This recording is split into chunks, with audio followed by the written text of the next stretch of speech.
Florida grasshopper sparrow is a bird that's resident to Florida. Right now we're conducting a 3-year research project to try to figure out what some of the causes of decline are. So there are a lot of hypotheses about why the sparrow population might be declining. One of the predominant things is loss of habitat. Three Lakes Wildlife Management Area currently has the largest population. Ready? When we're trying to capture an unbanded bird, we usually arrive at the site before dawn. We locate the bird if it's singing. We approach the bird, usually within 50 meters. We set up a mist net that's set into the ground with poles, and then we use Floridanus or pratensis long song recording to draw the bird closer to the net. Is he in? And we remove the bird from the net carefully and take it a little ways away where we have all of our banding supplies. It's a beauty.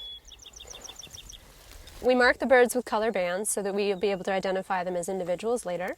We measure the bill, the depth, the length of the bill, the tarsus, the wing length.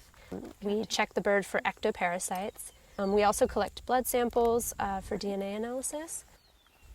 And we try to process the birds as quickly as possible to reduce the amount of handling stress. As soon as we're done taking all those measurements, we release the bird at the original site. That way.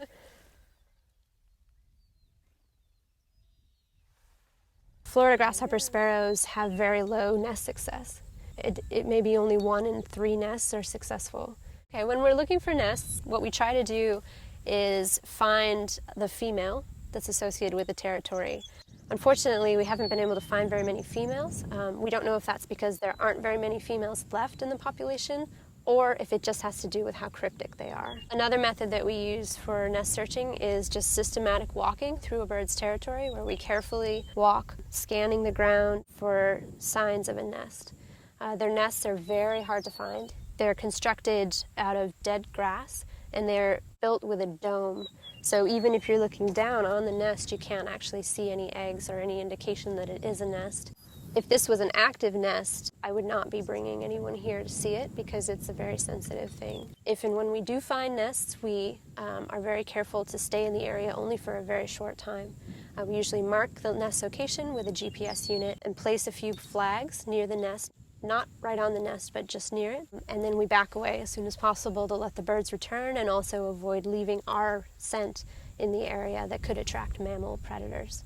The reason that this bird is on the brink of extinction primarily has to do with the fact that so little Florida dry prairie exists. The whole prairie ecosystem is maintained by fire, and historically this fire would have been created after lightning strikes. So the wildlife managers here, Steve Glass and Tina Hannon, burn the prairie in 2-year rotations to keep the habitat appropriate for grasshopper sparrows. Controlled burning is really important for the sparrow. It's probably one of the most important things that can be done to preserve the bird is to maintain regular burning cycles in the prairie.